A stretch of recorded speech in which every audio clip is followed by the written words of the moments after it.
This coming Monday, I stand down as a Member of Parliament after 23 years as an MP for Banff and Buchan. Now, the folk of Banff and Buchan are great, and they'll always be great.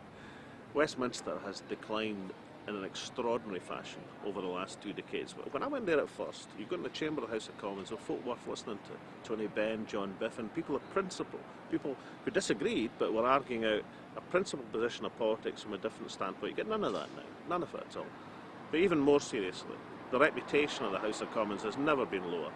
It's like the 90s and John Major and all that backs to basic stuff, amplified 10 times over. Because not only have you got the cabs for hire, ex-Labour ministers and the rest of it selling their services to lobbying companies quite openly.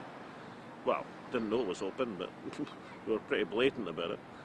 But you've also got this whole issue of expenses. You know, they're going to have debates which they're keeping the SNP out of. You know, they're trying to keep us away from the big debates. And the three party leaders, each one of them of the three major parties at London, have had to give money back after Sir Thomas Legge examined their expenses. You know, obviously anybody can make a mistake, but in the case of the Prime Minister, it's £12,000 worth of mistakes. And yet the three party leaders talk about all the other MPs who've been caught up in the expenses thing, and you know, disparaging terms. We're going to clean up this, clean up that, clean up their own act. It's an extraordinary situation when so many MPs have fallen so low in public esteem.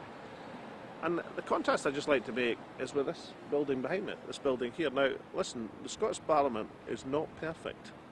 No democratic institution is ever perfect. But in terms of transparency, in terms of getting its business done, it is light years ahead of the House of Commons. And in terms of working for the Scottish people, it is also far, far ahead. So, in this election, when we talk about having local champions for communities, people raging against the machine, what we're talking about is articulating the people's concerns and the rage against the Westminster machine.